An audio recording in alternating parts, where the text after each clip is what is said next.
ఇలా మీరు ఇలా ప్లకార్డ్స్ పట్టుకొని ఇలా నిలబడాల్సిన పరిస్థితి మీకు ఎందుకు వచ్చింది?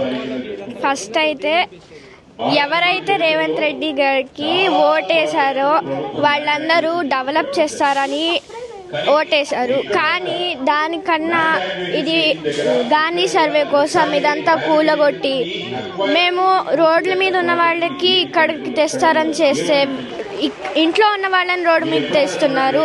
ఇది అసలు తప్పు. మేము ఇక్కడ నుంచి ఎక్కడికి వెళ్ళాలి? మాకు ఫ్రెండ్స్ ఇక్కడే ఉన్నారు. వేరే చోట వెళ్ళాలంటే మాకు ఇళ్ళు లేవు. ఎంత డబ్బు ఇచ్చినా మాకు ఇంత స్క్వేర్ ఫీట్కి ఇంత హౌస్ ఎక్కడ రాదు. సో ప్లీజ్ ఇది కూలగొట్టొద్దు. వేరే చోట అసలు గాంధీ మ్యూజియం ఉంది, అక్కడ కట్టొచ్చుగా, ఇక్కడ ఎందుకు? అంటే బాధ అనిపిస్తలేదా? మీ తల్లిదండ్రులు కష్టపడి మీ ఇల్లు మాకు ఎంత బాధ ఉందంటే మేము 5 yearsగా ఉంటున్నాం.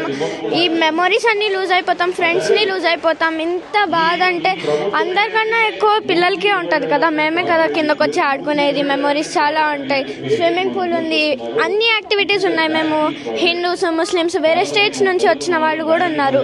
మేమందరం కలిసి ఫెస్టివల్స్ చేసుకుంటాం. ఇప్పుడు గణేష్ చతుర్థి ఉంటే హిందూస్ వస్తారు, ముస్లిమ్స్ వస్తారు, అందరు వస్తారు. కానీ వేరే చోట అసలు అక్కడ అట్లా ఉండదు కదా.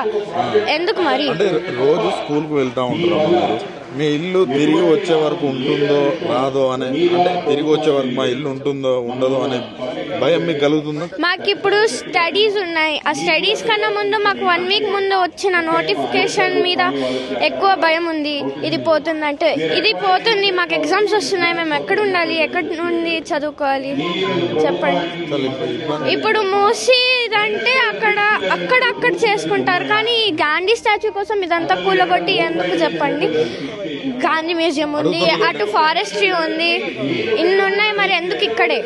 ఏం చెప్తారు సీఎం గారికి? ఏం చెప్తారు? ఇది ప్లీజ్ కూలగొట్టకుండా వేరే చోటులు ఉన్నాయి, ఇంకా ఎన్నో ఖాళీ స్థలాలు ఉన్నాయి, అక్కడ కట్టుకోండి ప్లీజ్. ఇది కూలగొట్టద్దు ప్లీజ్.